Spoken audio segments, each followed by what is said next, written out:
Ambuye akhale nanu.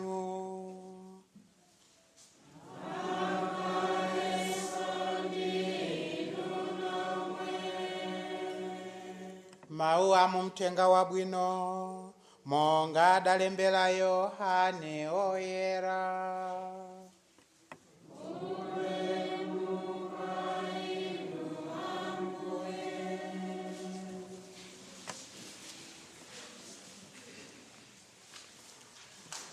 Tidzawerenga Yohane mutu 6 ndime ya 51 kulekeza pa 58. Atadyetsa anthu ambirimbiri, Yesu adawauza kuti, ine ndine chakudya cha moyo chimene chidatsika kuchokera kumwamba. Munthu wodya chakudyachi adzakhala ndi moyo mpaka muyaya, ndipo chakudyacho chimene ine ndidzachipereka ndicho thupi langa. Ndikulipereka kuti anthu apa dziko lonse lapansi akhale ndi moyo. Pamenepo Ayuda adayamba kukangana nati, munthu ameneyu angathe bwanji kutipatsa thupi lake kuti tidye? Yesu adati, zoonadi ndikukuwuzani kuti ngati simudya thupi la Mwana wa Munthu ndi kumwa magazi ake, simungakhale ndi moyo mwa inu nokha. Munthu aliyense wodya thupi langa ndi kumwa magazi anga ali nawo moyo wosatha, ndipo ine ndidzamuukitsa kwa akufa pa tsiku lomaliza. Pakuti thupi langa ndi chakudya chenicheni, ndipo magazi anga ndi chakumwa chenicheni. Munthu aliyense amene adya thupi langa ndi kumwa magazi anga amakhala mwa ine, ndipo ine ndimakhala mwa iyeyo. Atate amoyo adandituma kuti ndipo ndili nawo moyo chifukwa cha iwo. Momwemonso munthu aliyense wodya ine adzakhala ndi moyo chifukwa cha ine. Chakudya chotsika kuchokera kumwamba ndi chimenechi, nchosiyana ndi mana amene makolo anu aja ankadya, komabe adafa. Koma wodya chakudya chimenechi adzakhala ndi moyo mpaka muyaya. Umenewu ndiwo uthenga wa Ambuye.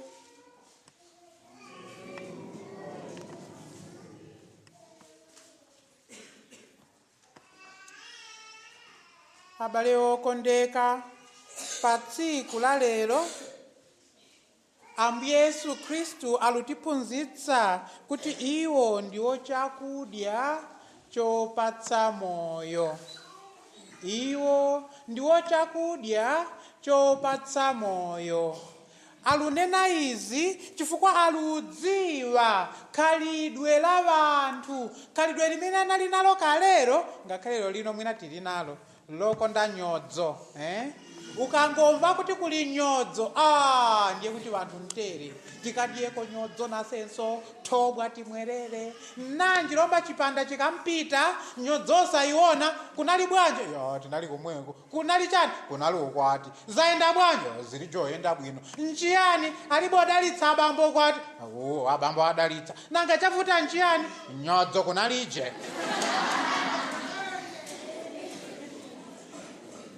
Ndiye zomwe zimakhalapo nthawi zambiri. Ndipo mu uthenga wabwino tikumana ndi vanthu amene analulondola Yesu. Umva kuti wadyetsa vanthu masauzande, wachulukitsa chakudya kuti tili ni mwayi, tiye tingomulondola nanga tizigwira ntchito enu vanthu. tiyeni azambo panga chakudya mweyu tizimulondola kuti tizidyako ifeyo. Yesu wadziwa kale kuti ava vanthu salulondola ine kuti amve mawu yamene avathandize kuti apulumuke, koma lulondola chani? Chakudya, nyodzo. Ndiye tsopano Yesu aluwauza kuti musamalondole chakudya cha dziko lapansi pano. Ine nidzakupatsani chakudya chokupatsani moyo wosatha. Nchani chakudyacho chomwecho? Kuti nanga bwanji osatipasa tipaseni mwewo namwe osataya nthawi mungotipasa tidye kuti tinkhale moyo osati takumva njala. Mpamwepo abale wanga kuti ngakhale ifeyo m'malo osiyanasiyana mone zomwe titekeseka nazo ni zinthu zotani zimene niluona kuti zanthandiza pa umoyo wanga. Ndipole chaka chino nalima ndipo iyayi ndipo chaka chino Mulungu watidalitsa lopeta ludandaula njala, koma waise zili bwino. Akamboti zili bwino ndiye kuti basi nza ni chani mpasondo malama kuti apemphere wapita kumalonda kwa kamwendo ukaoda bwanja nanga kumpingo amapatsa chakudya ine funika nipeze njira mmene ningakhalire pa ine nekha. Ndiye wanthu atekeseka nupeza zakudya zimene zingavathandize pa dziko lino lapansi. Komanso zomwe takamba kale kuti wanthu ali ni njala zosiyanasiyana. Njala zinazo sinzazitomola muzidziwa mwane wake. Wena ata nja unipatse ndiye kuti unipatseko 1000. Ayo nawe 1000. Inifuna 1000 inifuna sopo yosambira kasi nifune. Akazi wake kunyumba alibe chakudya, wana alibe chakudya, wakapatsa girlfriend. Koma akachoka paja wabwereraze kunyumba. Make kodi palibeko chakudya pano. Zina zimene timachita. Njala ludzu lopitirira muyeso. Akuti msamatekeseke nizo yayi. Mutekeseke na Ambuye amene adzakupasani chakudya chopatsa moyo wosatha. Nkhani mafotokozedwa ya thupi. Ndiye akuti thupi ziwalo zosiyanasiyana za thupi zinambo kambirana. Akuti kodi waulesi pa thupi lino ndana chimimba ndicho cha ulesi. Chimimba chuzolandira icho dzanja ine nimango chitengera nsima nuchipatsa. Nanga iwe umachipatsa chabe kuti wachipatsa pa mimba umapatsa ine pakamwa. Ine ndina amene ni malandiro yasamwa pakamwa nuyamba utafuna akuti nanga iwe umango utafuna chabe nanga ine kokoko ndina amene ni matsekula kuti nsima ivite. Akuti zeda imwe mulokambirana izo musamakambirane izo nanga aenda kuti paja pali nsima tiyende tikafike pompa janda sindisa amendo uzilemekeza amendo ndifa amendo koma chimimba tingo chinyamula ndipo njolema chimwe ichi chikadya chimalemera kwambiri koma funika tikachilange tsiku lina chifukwa chimwe ichi chakudya tingopatsa chomwe icho chingolandira kudya basi lere mwemo chingokula chomwe chimimba. Akuti tiye ndikachirange chimimba. Tichiranga bwanji iwe minyendo akakamba kuti nsima pano usakaende wamva namva. Iwe manja nawenso usakaitenge nsima uika pakamwa wamva namva. Iwenso pakamwa ukangotseka pakamwa olaisere pano olaise oika usakayasame hayi namva. Nawenso usakatafune ngwiko ukangotsekeratu vuto palije nitseka timulanga mweyu akuti ola kuitane kuti nsima iyi maso osapenya komwe uzingoyang'ana kumbali uchita monga usulu iwona nsima kuti mimba timlange yayi inapita nthawi katsiku kalupita nsima pano unuimba ntu nyimbo ka nsima yapsa pano ino nangachitoka kamizana ngati amuna wake mwina ali pa fasting ilekeni sima kumweko. Koma fasting aluchitira yani mimba kuti ilangidwe. Dzuwa ilupita kachidzulo kale munthu yang'ana wambona wanthu aluoneka ngati mitengo iluyenda lomba kuti asekerere bwino alukanganso osekerera bwanja banda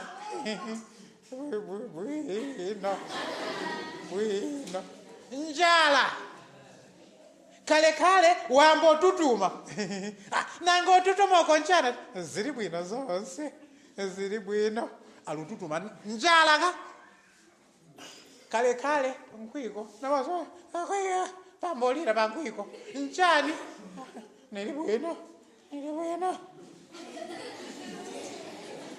mphamvu za chifukwa analufuna olanga mimba ili chete bwanji mimba so mwambolira guruguru walangika koma wamva kuti tamana mululira mimba lombana ngaiwe pakamwa sulu yangu la bwino sulu yangu la mphamvu ni yangu le bwanji mphamvu ziri uchepa nanga maso ulupenya bwanji siri upenya bwino ndungopenya mbu minyendo yambako chaya nayo kati hayi koma sinundani ludabo yeso imika mendo koma siyaluima yalungo manje jamera yoka adzanja bwanje siziri bwino kale dipansi ni chana chikulire koma nili bwino ni njala iyi phala alibe kudya munthu mfululira phala msanga yemwe mwezi lomba chito londola lomba akhaleko ntumphamvu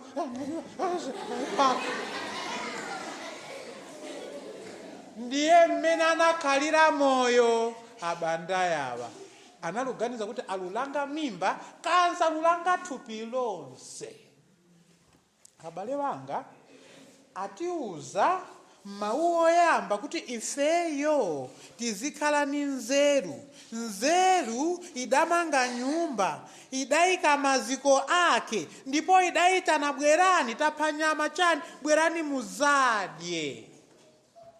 Akuitana bwerani muzadye hayi sekudya yayi tifuna olanga mimba hayi se yayi mukufa nayo njala ntero ka koma nzeru irufotokoza chakudya osati chakudya chimene tikudya daily. Alituza chakudya chimene chingatithandize ife kukhala ni umoyo osatha. Kodi chakudya chimene icho nchiti ngati tazindikira kuti chakudyacho chilipo chimene chingatipatse moyo osatha. Ndiye inu nkumachita zengerezo osapitako. Nzeru inatithandiza kuti tiye tikhale nchalichi malo ano. Tinamanga chalichi ni yabwino ni yabwino chalichi no ndipo tayika maziko ndipo abambo abweretsa Eucharistia tiyeni kumisa mutipempherereko tiye ndikapemphere wena nukamala anche chiyomwe isibe ntchito yomwe.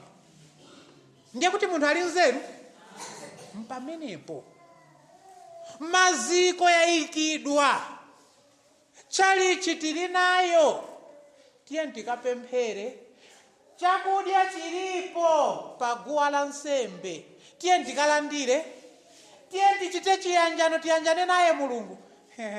Nikali mnyamata ine masiku akali jopolika akakapolika tikachita chiyanjano. Kodi munthu mmeneyo ali ni nzeru? Yesu Kristu alubwera mu uthenga wabwino akuti ine ndine chakudya chopatsa moyo. Munthu wodya ine adzakhala nawo moyo osatha.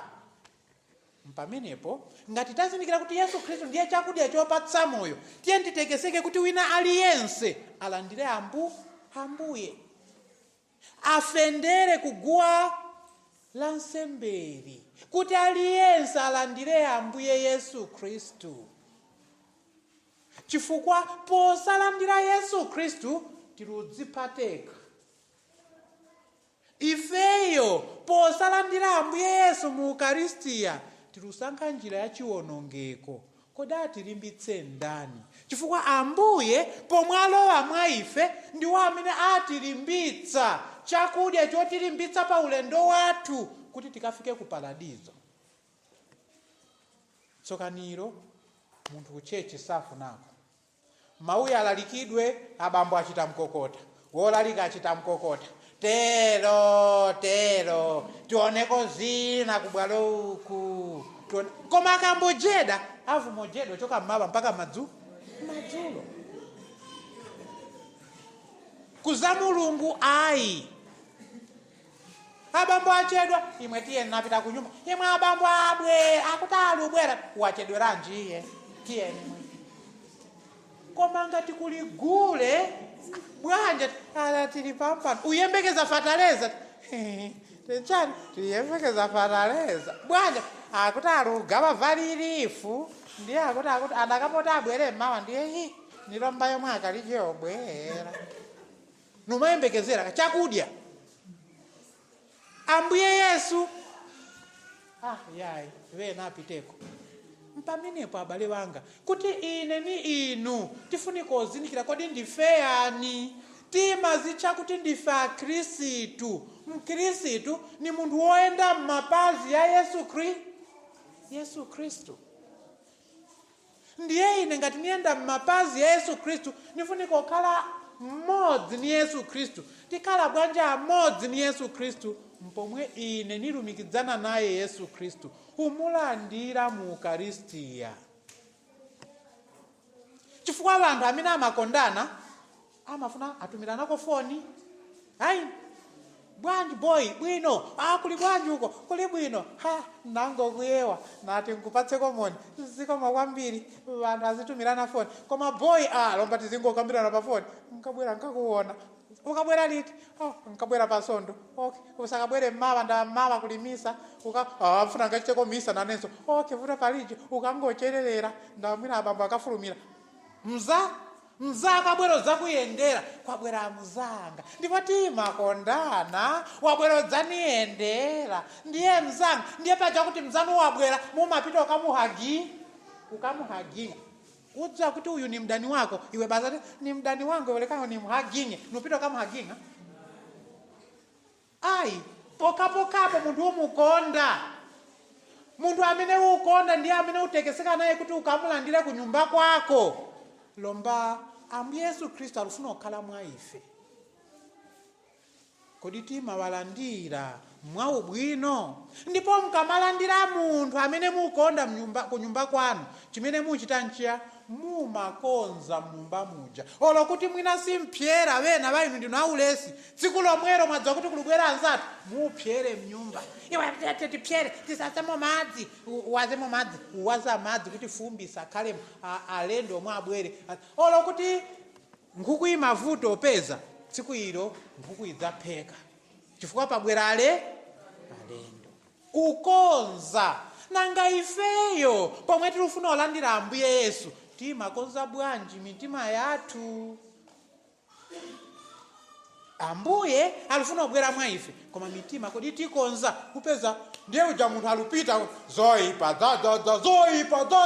mtima mwanga zimachita kuphatikizana nilandire zoipa zadzaza mwa iwe.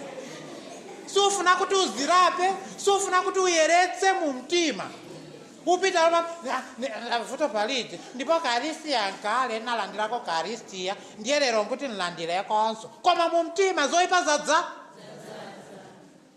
Konzani mtima. Tiyeni tikonze mitima yathu kuti Ambuye Yesu Khristu apezemo malo ngati tufuna madalitso ya Ambuye kuti yadzike mwa ife.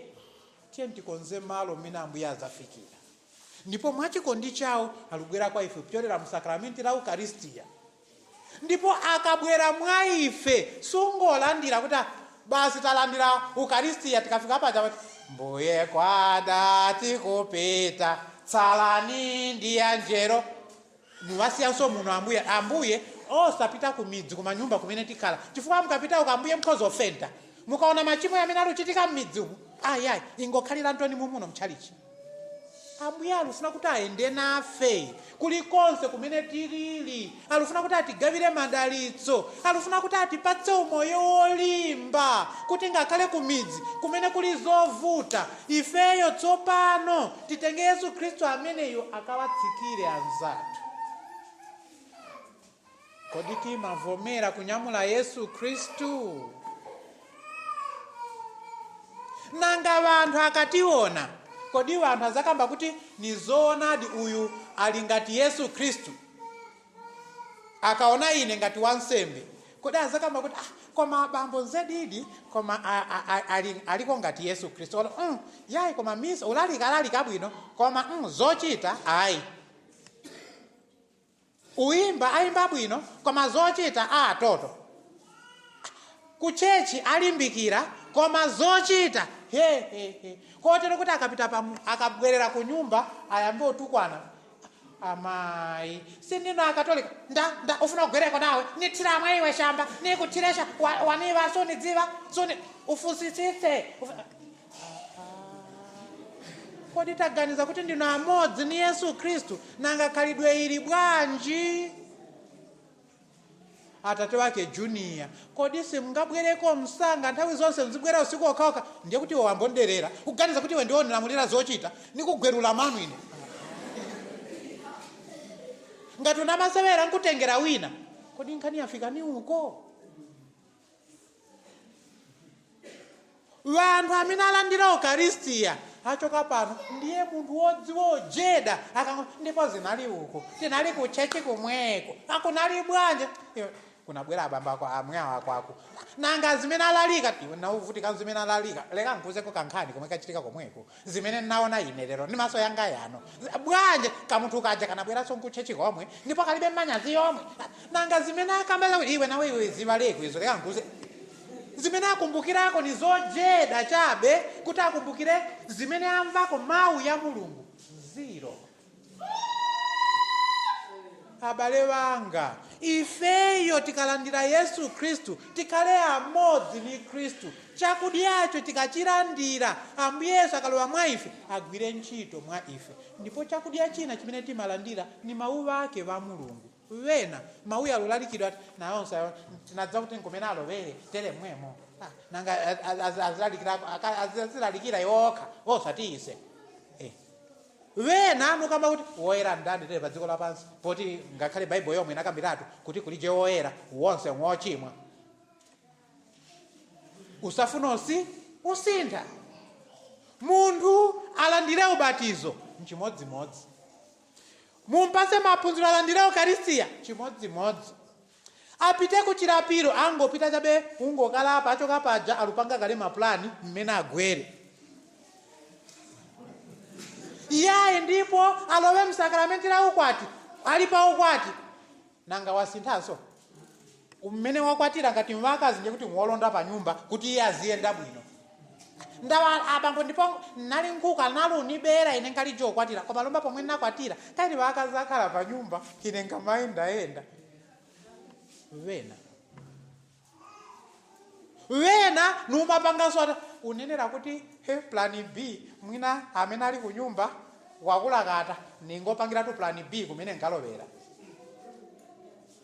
maloma kuti akhalewo mzimu woyera umene ulutsika mwa inu kupyola mu Ukaristiya umene mululandira kodi ukuthandizani motani? Nchifukwa chake abale banga pa tsiku la lero tiyeni tiwapemphe ambuye atitumizire mzimu woyera wotithandiza ife kuwalola ambuye kuti alowe mwa ife kupyolera mawu kupyolera mu Ukaristiya ndipo tikalandira zomwezi zitithandize ife kusintha umoyo wathu.